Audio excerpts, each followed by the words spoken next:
Okay. So, nandito tayo ngayon sa tapat ng beach ng isa sa pinakasikat na resort prior to the pandemic. Ito yung Hana Beach Resort. Sa kasalukuyan, ang nasabing beach resort ay sarado na. Ito ay naging sarado magmula ng magkaroon ng pandemya hanggang ngayon. Hindi na siya nagbukas. Makikita ninyo rito, ang lugar na ito dati, siya ay tanyag dahil doon sa kanyang napakahabang zip line. Napakahabang zip line. Sa madalit salita, itong zip line na ito na ino-operate ng Hana Beach Resort ngayon ay hindi na siya gumagana. Sayang, nakakapanghinayang dahil napakaganda sanang experience, napakahaba. Ito ay isa sa pinakamahabang zip line dito sa northern end of Luzon. Sa background natin, makikita nyo rin yung tinatawag nating mga windmill. Sinasabi na merong 100 windmill dito sa Bangi. At ang nasabing mga windmill na ito, ang mga maliliit na windmill, yung mga nasa taas ng bundok. Samantalang yung nasa tabi ng Pangpang, ito yung malalaking windmill na siyang nag-generate ng energy para sa buong northern Luzon. Sinasabi na itong mga windmill na ito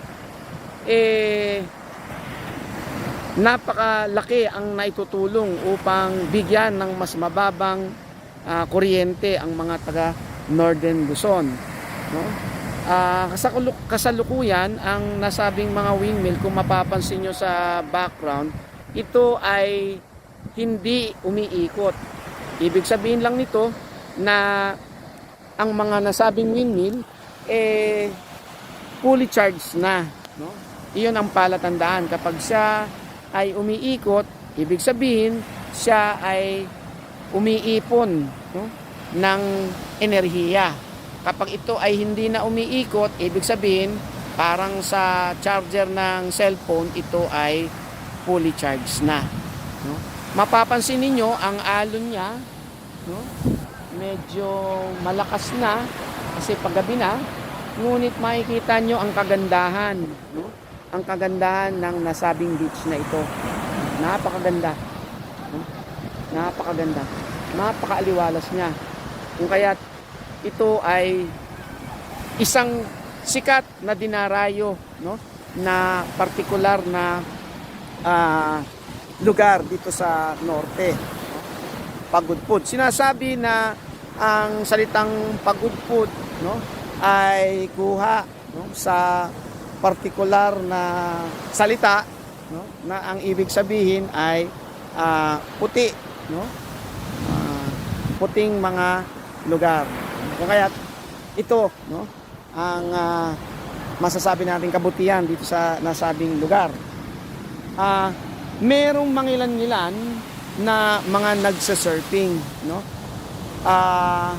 nakita ko merong mga tatlong surfer, pero siguro ito ay mga dayo rin dito, kasi maliban doon sa mga kasama kong mga estudyante, merong mga mangilan-ngilan na mga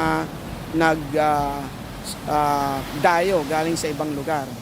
So kung papansinin natin ngayon, siya ay matiwasay na ngayon, matiwasay na. Napakaganda ng kanyang partikular na tanawin sa ngayon. Ang oras ngayon, ganap na alas 5 na, alas 5 na ng hapon, kung kaya't wala siyang araw, sa kasalukuyan. Wala siyang araw at napakalamig ng simoy ng hangin dito sa lugar na ito. Kung kaya't masasabi natin na isang lugar na napakaganda para sa mga gustong magkaroon ng maikling panahon ng katahimikan, no? Na malayo dun sa sinasabi nating ideya sa syudad na kung saan merong makikita kang katahimikan ng iyong kaisipan.